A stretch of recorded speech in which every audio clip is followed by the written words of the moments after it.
I'm Rob Gimello, and I'm glad to be here. My first visit to the city of 10,000 Buddhas. Years and years ago, decades ago, I visited Gold Mountain Monastery in San Francisco when Master Xuanhua was living there. But this is my first visit to your new facility, and I'm glad to be here. I'm retired now from my academic position. The last academic position I had was at Notre Dame, and I retired 5 years ago, so I don't often get the chance to lecture. And I miss it, so it's a good opportunity to come occasionally as a visitor to other educational institutions and do again what I did for 40, 50 years. I thank you for being here so that I could share with you the results of some of my work. The topic for today's lecture, let me see here, is iconography. So,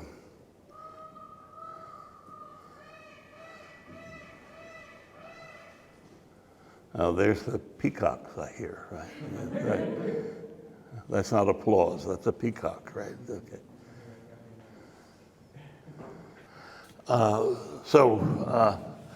As an introduction to this topic of iconography in Buddhism, I thought I would begin by pointing out that when Buddhism first came to China in the early centuries of its development in China, many Chinese were struck by the extent to which Buddhism relied on icons, on images, three-dimensional images like sculpture, two-dimensional images like painting, played a far greater role in Buddhism than in any of the native Chinese traditions. So there were some Chinese observers of Buddhism who labeled Buddhism as a whole Xiangzhao, the religion of images, right? So it's entirely appropriate that we should focus on images when talking about Chinese Buddhism, and indeed about Buddhism throughout Asia. So I thought I'd begin on that note. To the Chinese who were first acquainted with Buddhism, first came to be acquainted with Buddhism, they were struck by the importance in Buddhism of images. Right? So we should also pay attention to that aspect of Buddhism. But before doing that, we ought to get, I think, clear in our minds, to the extent possible, what we mean by images in connection with Chinese Buddhism. I prefer to use the term icons, which is, of course, the root of the word iconography. And it's not always clear in modern understanding what an icon is. Very often it's mistaken for what is sometimes called an idol.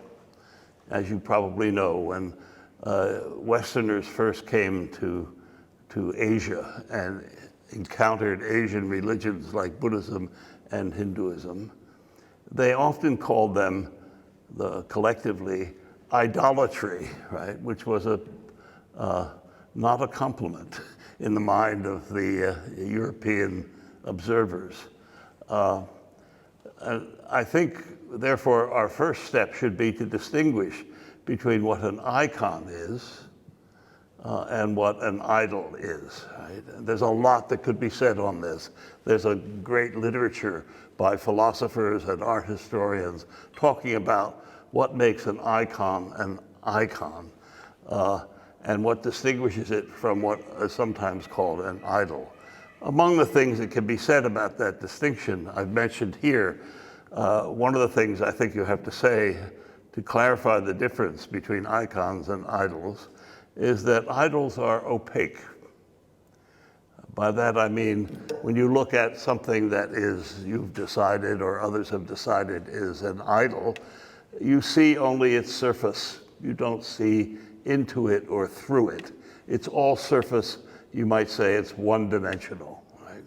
It's a block of granite or pigment on paper or silk.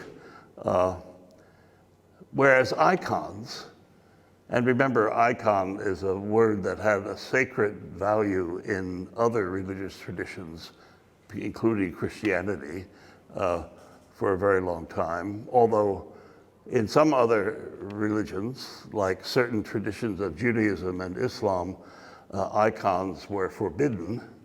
But in Christianity and in other religions, icons have been very important things. And what is meant by icon in those other religions where icons are important is that they are translucent.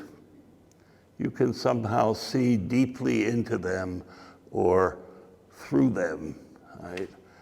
They have some sort of depth rather than only surfaces that idols have. Another distinction to be made is between what are commonly called symbols and what are called signs. An icon is a symbol rather than a sign. And part of what I mean by that is to say that signs, when we speak of signs, we're referring to designs that refer to something other than themselves, right? Whereas what is often meant by a symbol is that it is an image which embodies what it refers to. What it refers to is not something outside other than itself. It is incorporated into the image. So I wanted to make those two points at the outset, since they underline much of what I have to say about this subject, and in fact, much of what Buddhism has to say about its sacred images. This is the sacred image I thought we'd focus on mostly today. This, I assume, is recognizable to all of you, right? This is the goddess, and we call her for the moment goddess, Junti, right?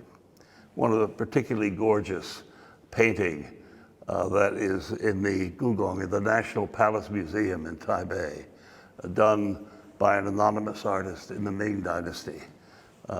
This particular deity was important in the royal family of the Ming Dynasty, and they commissioned images like this one, which I think is a particularly beautiful one.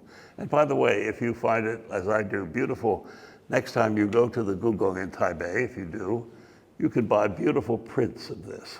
I have one hanging on my living room wall. Absolutely gorgeous. We'll talk about it in detail in a moment. But although she is known to all of you, apparently, when I first came upon her, she was utterly unknown to me. I had no idea who this figure was when I first encountered her. And that's a bit embarrassing because I had been studying Chinese Buddhism for several decades before I encountered her, and still she was a surprise to me. I encountered her in a text that I was studying, the title of which is given here. And perhaps this text may be known to some of you. Xianmi Yantung Chenghuo Xinyao Ji, the roughly translated essentials for attainment of Buddhahood through the perfect penetration of the occult and the manifest. This is a text written in the late 11th century, we believe, by a monk who enjoyed high status in the Buddhist communities of the Liao dynasty. He was a Han Chinese monk from Datong, but he flourished under that period when northern China was governed by the Khitans who established the Liao dynasty. What led me to look at this text was I've long been interested, as all of you I think are, in the Huayan Sutra, the flower garland or flower ornament sutra. And although most of my work was focused on the Tang dynasty, when the school based on that sutra was established and flourished, I was interested to see what happened later in history to Huayan, So I was engaged in studying the post-Tang history of Huayan Buddhism in China, and came upon this text, which is a text divided into three parts.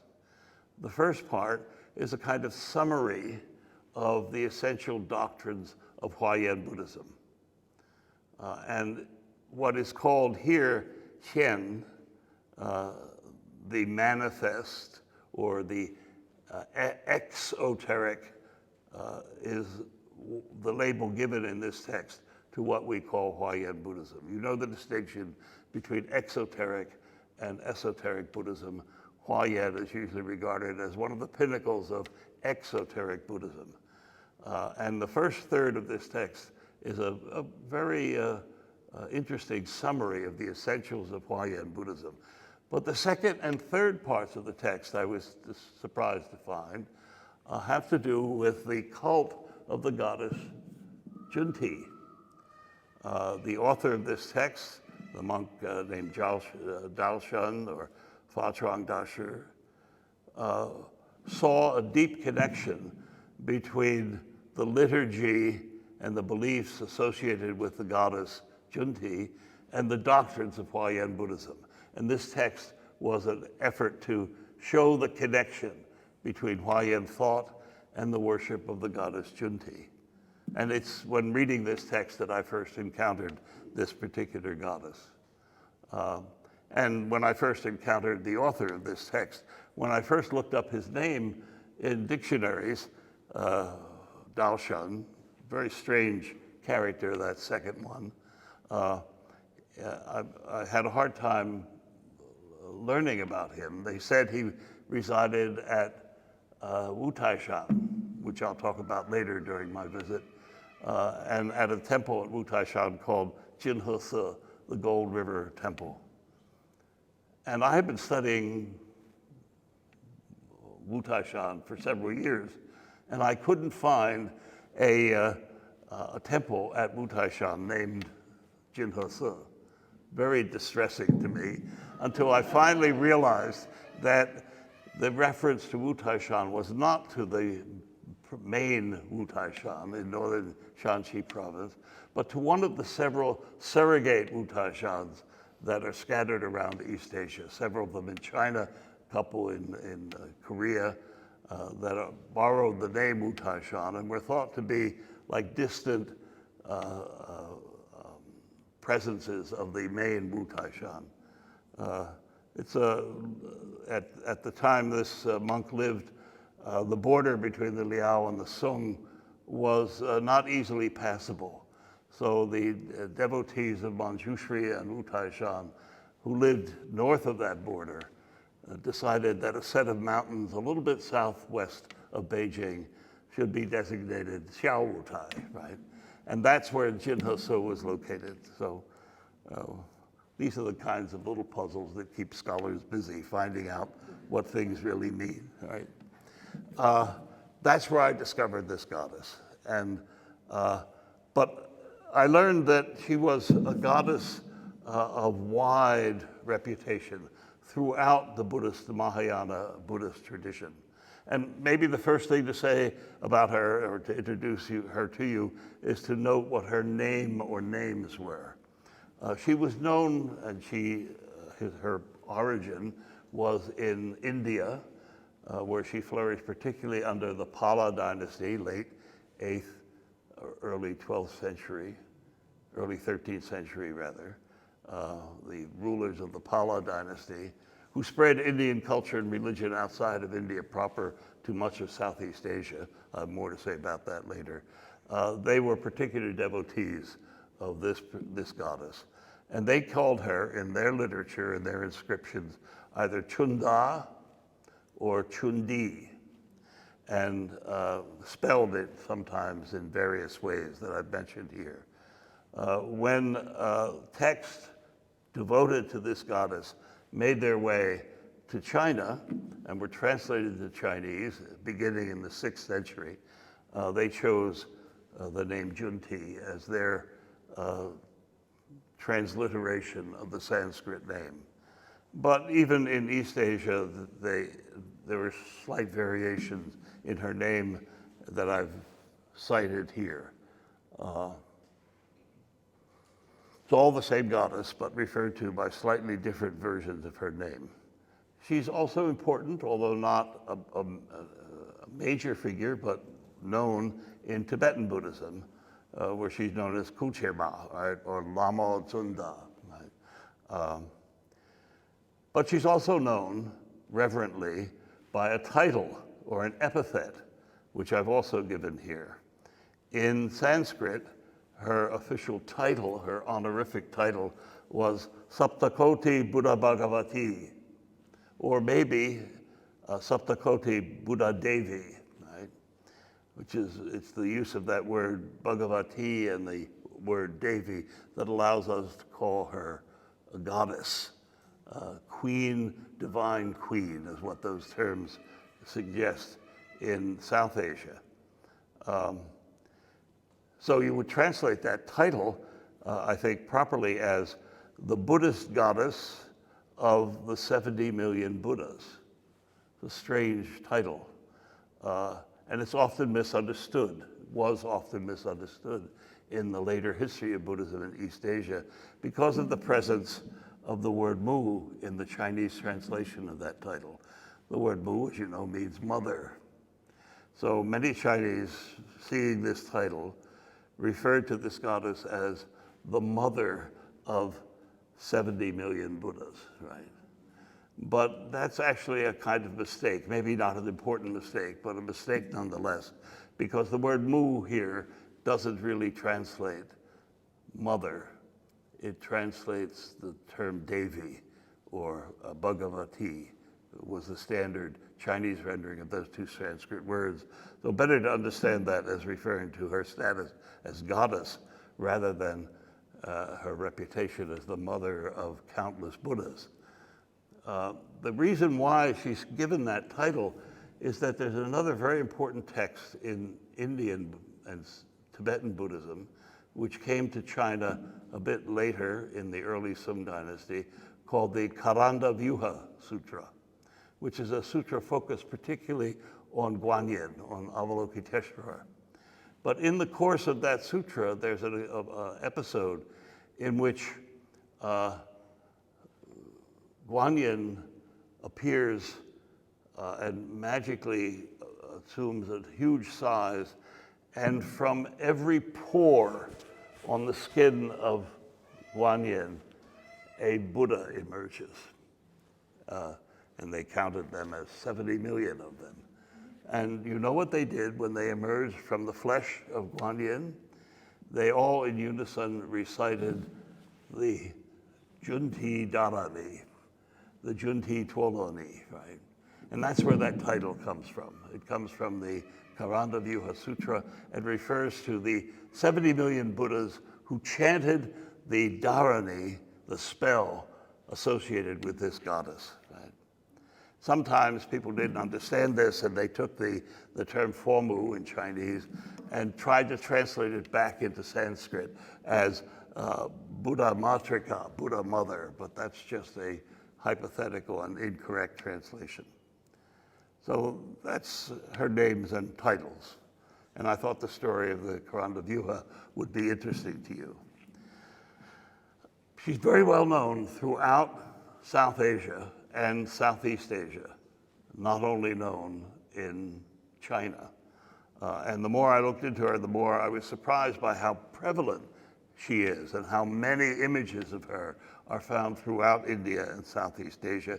And I thought I'd quickly show you several of them so you'll get some impression of how she was imagined in the artistic traditions of South and Southeast Asia.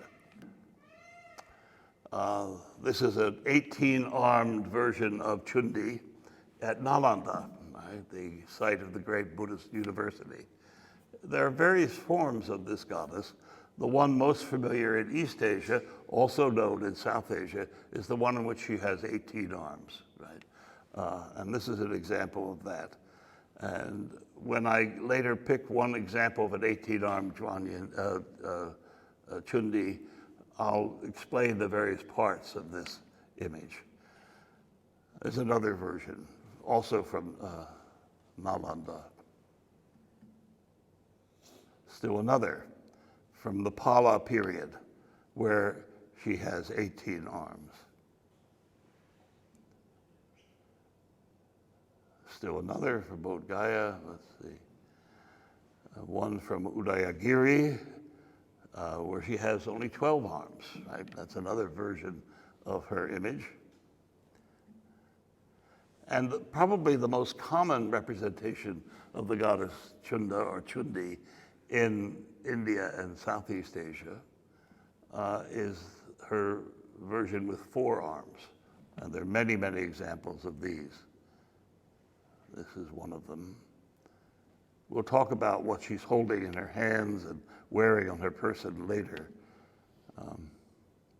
Another 4-arm Chundi from the 10th century, now in the Indian National Museum in Delhi. Still another.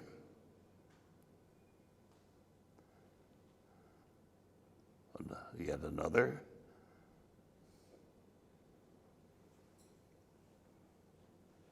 This is a miniature painting of the goddess that appears in an early Sanskrit, surviving Sanskrit manuscript of the Ashta Sahasrika Prajnaparamita Sutra, the Perfection of Wisdom Sutra in 8,000 lines. Right? And it shows her, I counted them, there seem to be only 16 arms in this version. But she pops up in manuscripts like this. There are many instances. Still another where she has just 4 arms. Right. These Sanskrit manuscripts are found in various museums in Asia and in the West.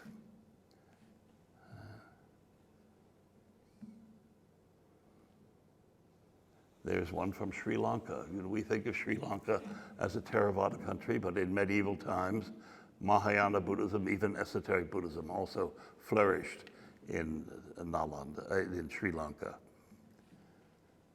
Just to show you how many, I've gathered together dozens of these, and give you some impression of how common this figure was in East Asian, in South Asian and Southeast Asian iconography.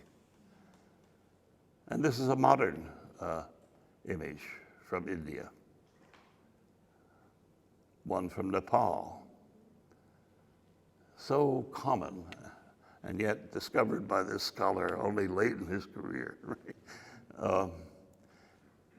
I've mentioned Southeast Asia several times. I'm talking particularly of Java and Sumatra. And here's one of my favorite images of the goddess Chunda. From Java. It's a miniature, only a few inches high, but it's in the museum in Vienna, and I found it particularly elegant representation of the goddess. The elaborate tresses of her hair. Still another from Central Java. She was very popular in the Buddhism that flourished in Java in medieval times.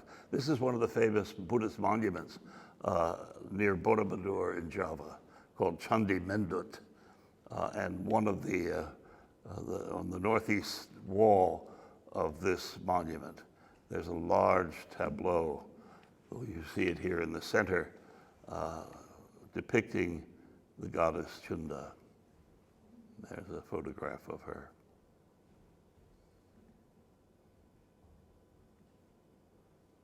All right, now, moving to our more proper subject, her presence in Chinese Buddhism, just a few of the many examples of her representation in China.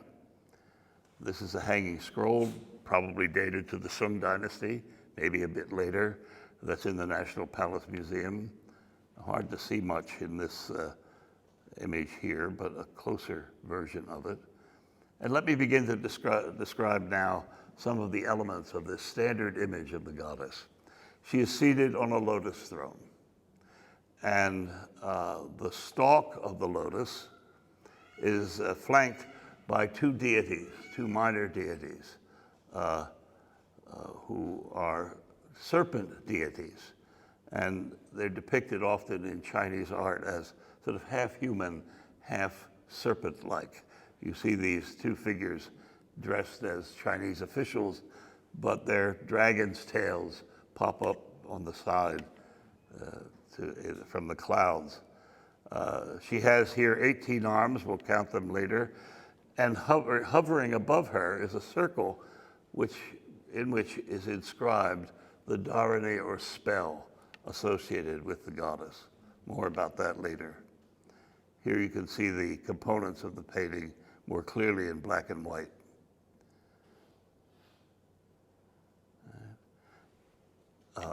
18 arms, each hand making a particular gesture or holding a particular ritual instrument. She has a third eye in the middle of her forehead. Her clothing is usually described in the text as brilliantly shimmering white, but she's adorned as many deities and bodhisattvas and others are with much in the way of jewelry, etc. And there's a close-up of that dharani written in Sanskrit script. And there are those two serpent deities, nagas, spirits. One of the interesting things I discovered, maybe this won't be of that much interest to you, but I found it fascinating. This goddess popped up in Europe very early on in the 17th century. You know, the Jesuits were active in China in the 16th and 17th century, and many Jesuits sent back artifacts from China to their fellow Jesuits in Europe. And one European Jesuit named Athanasius Kircher, who was a very famous scholar in his day, published a book in 1667 entitled China Illustrated, China Illustrata. Right? And he included an image of Chundi, based no doubt on one of those scroll paintings I just showed you. He even tried to replicate, although not in circular form, the Sanskrit dharani above her head. That she was known, at least to people who read this book, which was a very popular book when it was published, as early as the late 17th century, I found fascinating. But Kircher, the author of this book, didn't understand who she was, and he called her the Chinese Cybele, naming her after a Greek Egyptian goddess from Western mythology. And there you can see how close the Jesuit reproduction of her image is in its elements to the scroll you saw a moment ago. And there's the scroll we began with, which is, I think, one of the best artistic renditions of this goddess. Now, a word or two about the particulars of the image, if you're interested in these things. There's good reason to be interested in them, because in the text related to Chundi, each of these gestures or ritual items is given a particular significance by authors who wrote text in the cult of Chundi. Her two central hands form the Dharmachakra mudra, the preaching gesture that you often see in depictions of Shakyamuni. One hand on the right makes the have no fear gesture. And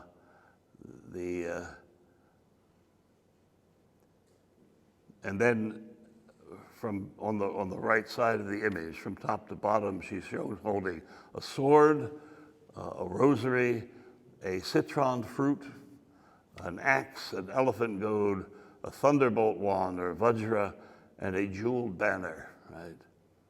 And on the left, again, top to bottom, she's holding a wish-fulfilling gem banner, a lotus blossom, a sprinkler, a cord, a wheel, a conch, a ewer or pitcher, and a book.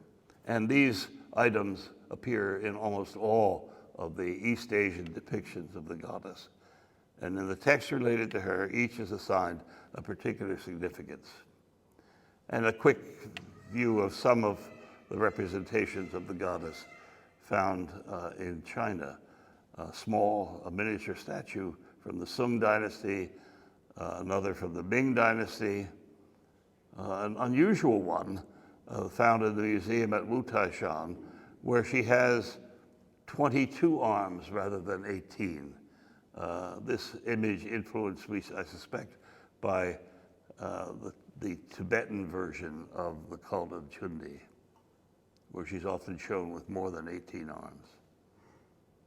There's a modern Chinese woodcut that you see in devotional manuals that you can still buy in Buddhist bookshops today.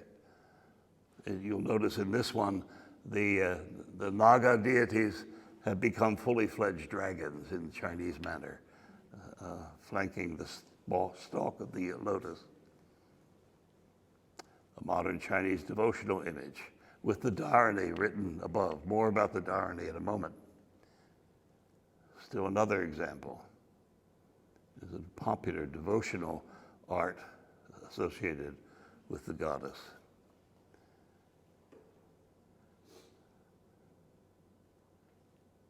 That image was made into a decal, which I bought when I was in Taiwan. And it's the kind of thing you put on the back of an automobile. And I did that with the car I used to own. I had a small decal of Junti on the bumper, rear bumper. And once my wife and I were visiting Grand Canyon on vacation, and we noticed that when we returned to the parking lot that there were clusters of Chinese people all standing around my car pointing at the image. Right? So you can buy larger sculpted images of the goddess, not particularly beautiful in aesthetic terms, but ritually correct. If you have a lot of money, these are very expensive.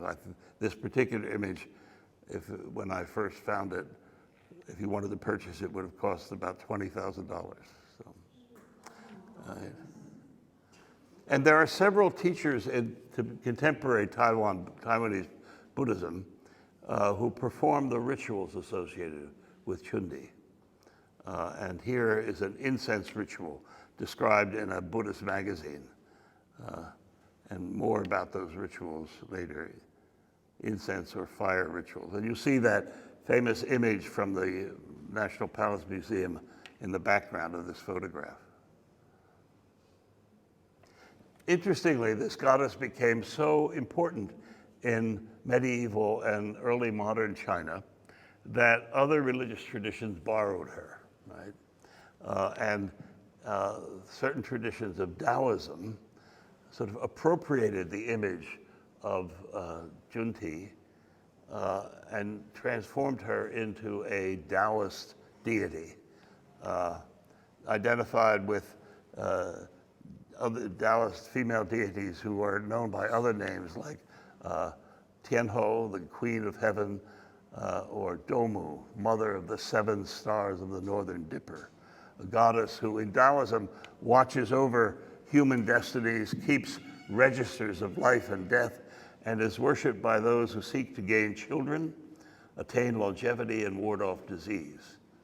And those features of Chunti's status, the devotion to her in order to ensure fertility and longevity and to ward off disease, were common in the Buddhist cult of Chundi and borrowed by the Taoist tradition.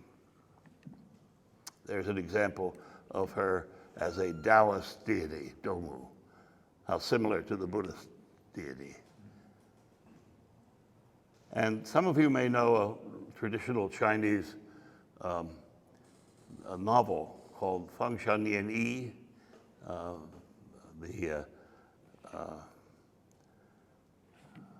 the investiture of the gods. Junti appears in that novel,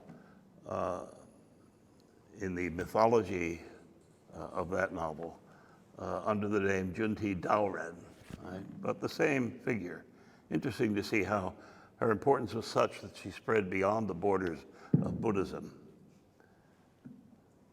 and played a very important role in that deity, in that novel, subduing a demon. She also, this cult, was transmitted from China throughout the rest of East Asia to Japan, to Korea, to Vietnam. And there are many quite beautiful examples of her image in Japanese Buddhist art. This is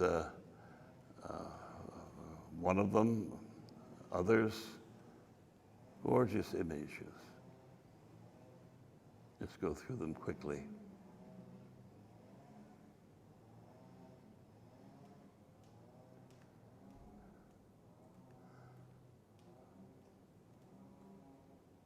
This is one of Japan's national treasures, a famous sculpture of the Kamakura period.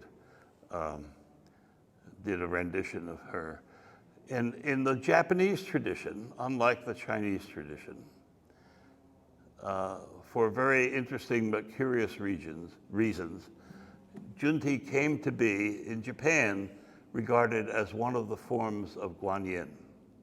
There's a complicated story about how this came to be, but this is a statue of Junti in a set of 6 kannon or Guanyin images. There's a small private devotion shrine showing the goddess. She appears often in many iconographic manuals, sketches of her in manuals used by Japanese Buddhist artists as models for their artistic productions.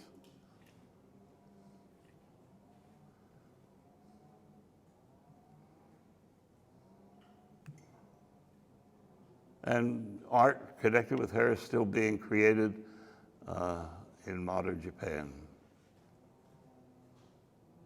This is from Korea. It's in the Korean, this image comes from an item in the Korean National Museum in Seoul.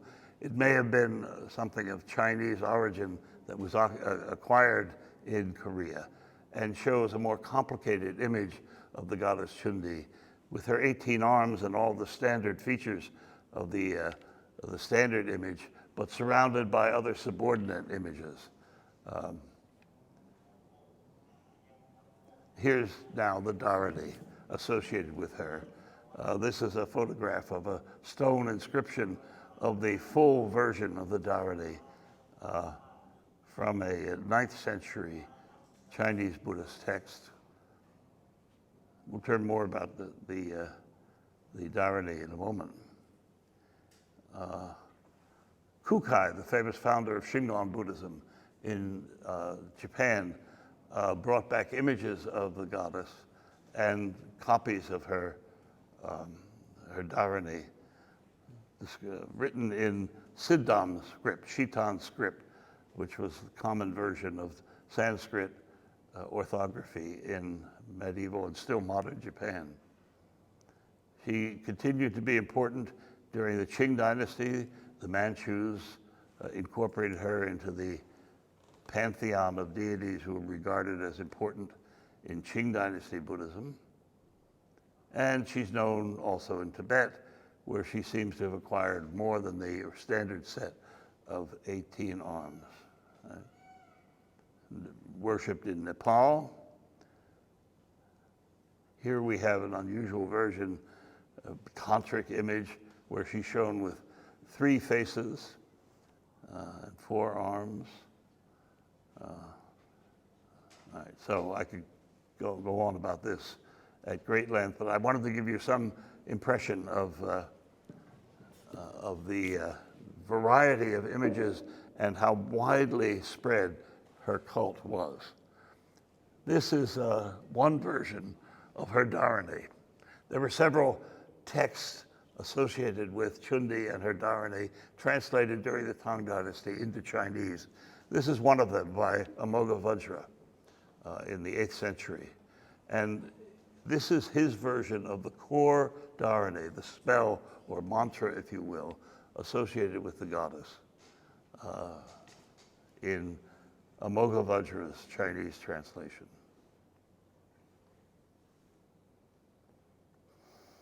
There's a version of the Dharani with prefatory mantras and a concluding mantra written in the Ranjana or Lansa script that's commonly used today in Nepal, but was used in the Yuan and Ming dynasty in China as well.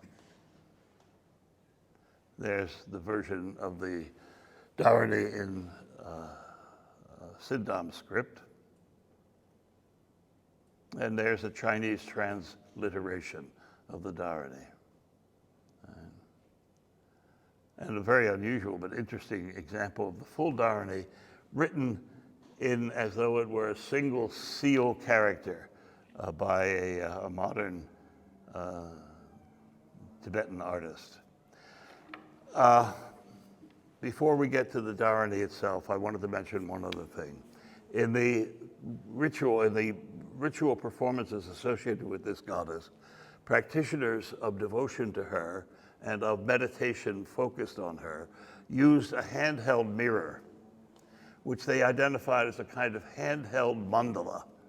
And there are many examples of these Chundi mirrors to be found from Sung, Ming, and Qing dynasty China.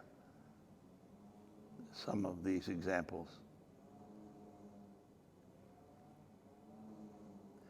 This is from a book published by a collector of mirrors who included the Chundi mirror in his collection. And you see here what the mirror looks like facing front, the reflective surface here, and to the left of that is the rear side, the back side of the mirror, which has the Dharani in the back side inscribed in Chinese, in the front inscribed in Sanskrit. In the back, there's an image of Chundi, but she's not facing the viewer. She has her back turned to us. And to oversimplify a fairly complex ritual, I should point out that the practitioners of Chundi esoteric practice would hold those mirrors in their hands or place them mounted on a table before them and stare into the reflective vision, the reflective side of the mirror. So at first they would see their own image reflected back at them, but then rehearse in their mind a kind of visualization meditation in which their identities were somehow merged with the identity of the goddess, which is why she's shown on the reverse side of the mirror with her back turned to the viewer, as though by use of this mirror in a meditative context, the identity of the practitioner and the identity of the deity could be merged. In fact, the texts tell us that the relationship between the deity and the practitioner in the Chundi cult is very intimate. The Sanskrit, the core Dharani, which you saw a moment ago and I'll return to in a minute, has just a few syllables. And one of the practices involved in the cultivation of Chundi practice was a kind of visualization meditation in which the practitioner imagines the goddess facing him, breathing out the syllables of the Dharani, and they emerge from her mouth as breath in the form of Sanskrit letters. And the devotee inhales them, right? And then breathes them out. The deity who then breathes them out. A very powerful image of the unity sought between the practitioner and the deity, right? The merger of deity and practitioner in a ritual context. More examples of these.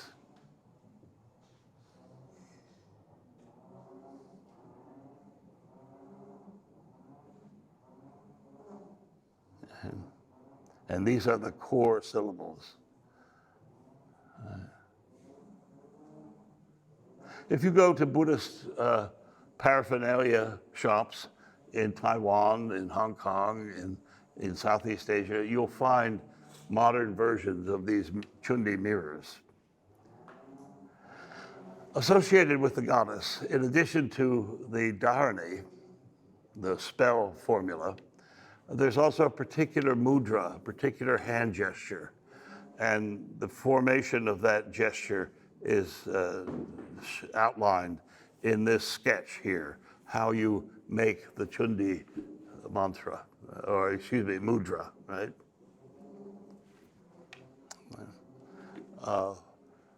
Japanese monk who was one of my teachers when I was a graduate student from Mount Koya in Japan, Shingon monk, thank you, was very adept at making these complicated mudras. He looked very, very elegant. When I try to make them, it's very clumsy, but he could do it very easily and smoothly. It was a kind of hand dance that he did, right? Amazing, you see. The assumption is that the person of the deity is somehow embodied by the dharani and by the hand gesture. So that by forming the hand gesture and reciting the dharani, you are, in a sense, summoning the presence of the goddess. She is somehow dwelling in that gesture and in those syllables. I won't go into this in detail, the history of the texts that are associated with the goddess. If any of you are interested in this sort of thing, you can see me later, I can give you the details. And here's the author I mentioned earlier, in whose writing I first discovered the deity. And there's shots of Little Wu Taishan, south, now a very popular hiking destination for Chinese outdoors people, right? Who you can go online and find how to visit and how to take the hike through the 5 peaks. But in Liao and Yuan and Ming times, it was a sacred Buddhist site dotted with temples and statuary.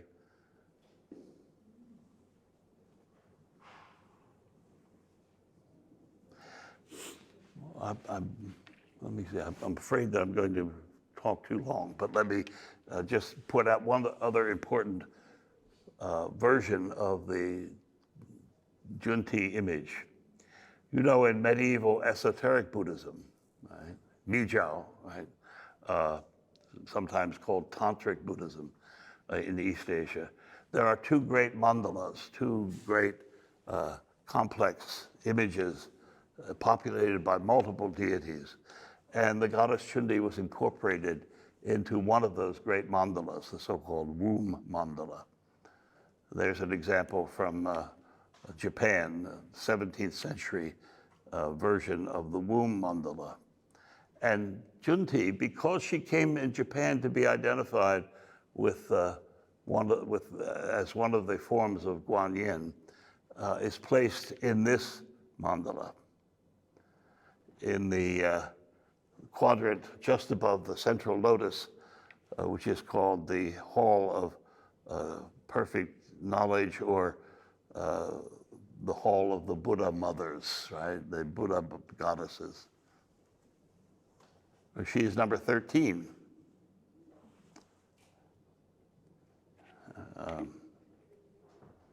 There in the center.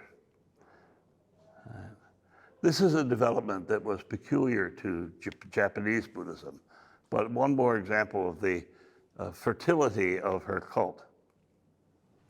And as you know, some of these mandalas have the deities depicted by Sanskrit seed syllables rather than by anthropomorphic figures. And her seed syllable is Bu. I don't know if any of you have ever visited a temple outside south of Kyoto called Daigoji, a very famous Shingon Buddhist temple, where the deity is very important.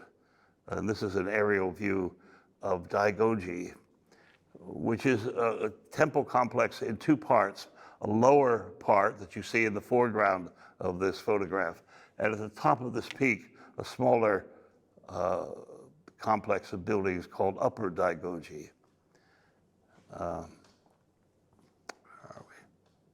Artistic representation.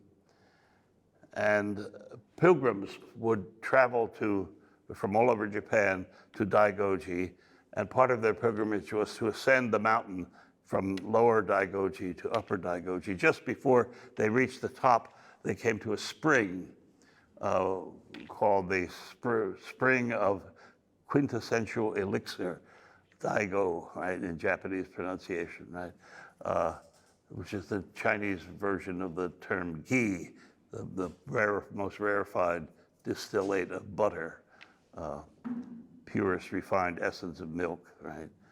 And if you approach her shrine at the top, you wash with the first time I visited this place, I very unwisely chose to go in mid-August when the climate in Japan is virtually unbearable. Temperature in the 90s, humidity in the 90s, hot sunny day. I had to walk up this very steep path.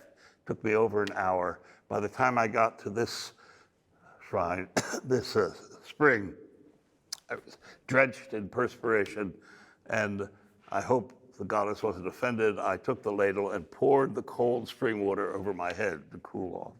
I assume it was a blessing. Others might have thought I was being impertinent. And there's her shrine, which has images of her on the center of the altar, above a shingon, an esoteric Buddhist ritual platform.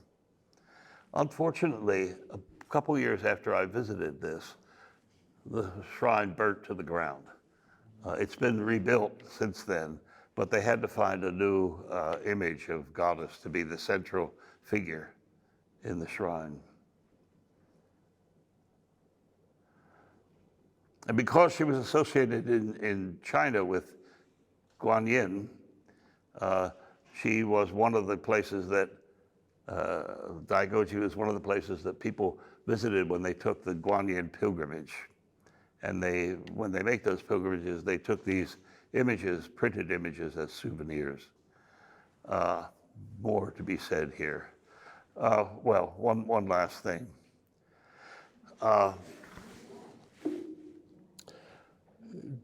In medieval China and in medieval Japan, as I've already mentioned, devotion to the goddess was often undertaken for purposes of ensuring fertility.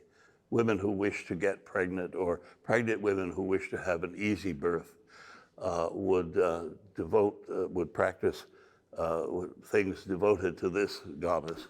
And one of the things used in this practice to ensure fertility was a Chinese medicinal element known as yuhuang, right?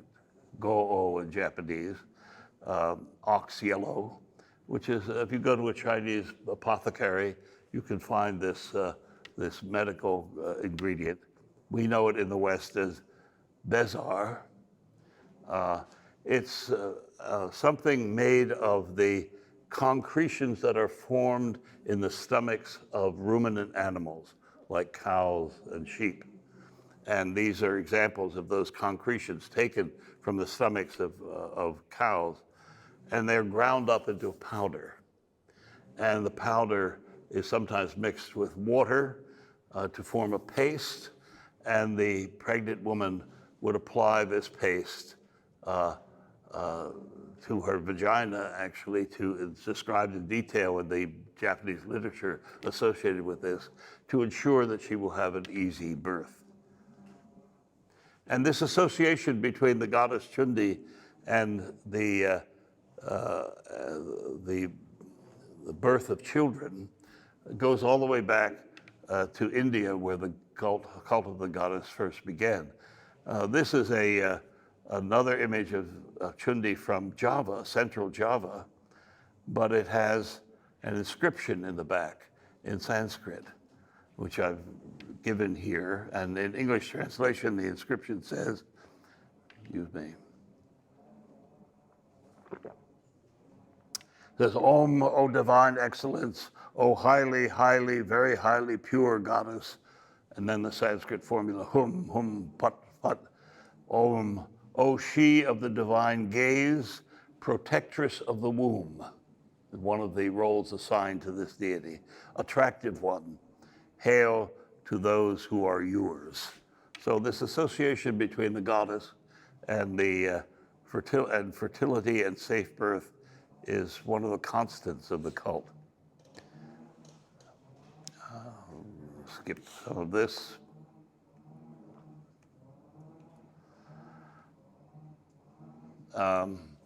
This pertains to how she became identified with Guanyin in Japan.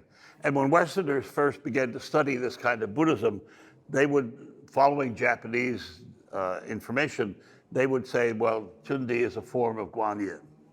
She never was a form of Guanyin in China until in modern China, the Chinese Buddhists began to follow the Japanese practice. But it was originally a Japanese notion that Chundi is a form of Guanyin. Actually, she was a separate deity with her own cult. Although there was an association with Guanyin in that Sanskrit text I mentioned to you earlier, the Karana Vyuha, because when the Buddhas emerged from the pores of Guanyin's flesh, they recited the Chundi Dharani. So there she appears as one of the 6 forms of Guanyin.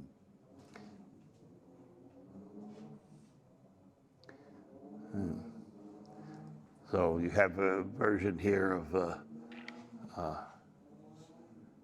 it's called the 6 Guanyin, but one of them, the 7th, is Junti.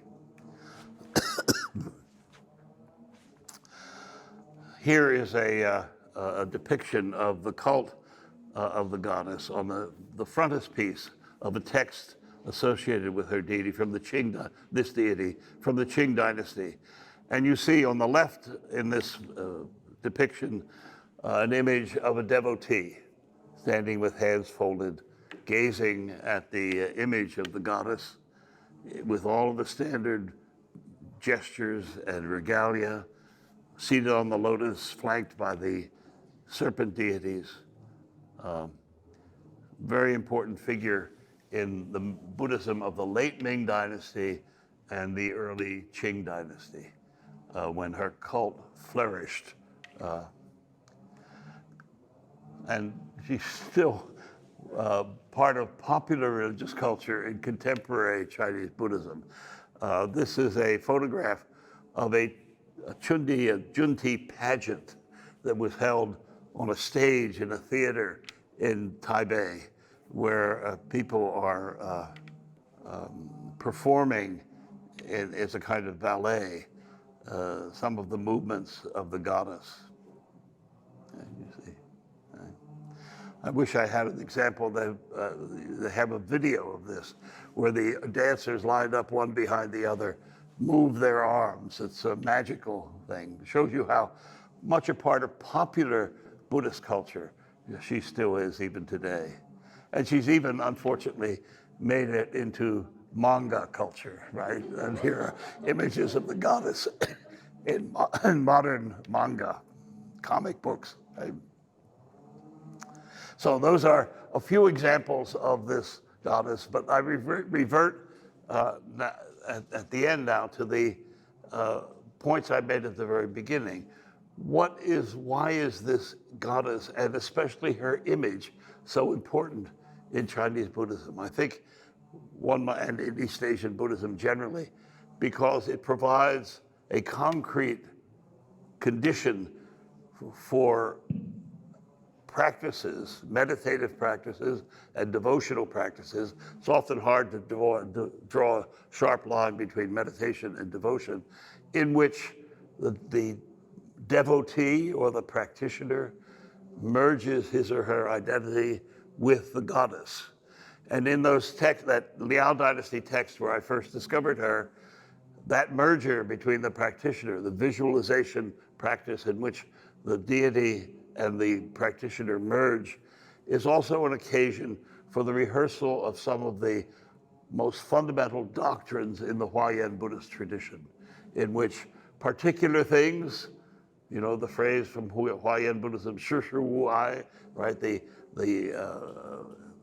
merger, the non-separation of thing from thing, concrete thing from concrete thing, is given a kind of ritual expression in the spiritual intercourse between the practitioner and the goddess, a way of incorporating ritual into the meditative and even the philosophical life of Buddhist practitioners, which is an aspect of Buddhism the ability to merge what we might in the West call philosophy with what we might call ritual, to merge those two things, is a hallmark of, I think, East Asian Buddhism that is not sufficiently appreciated in the modern world. And the Junti cult is a powerful example of that. Thank you.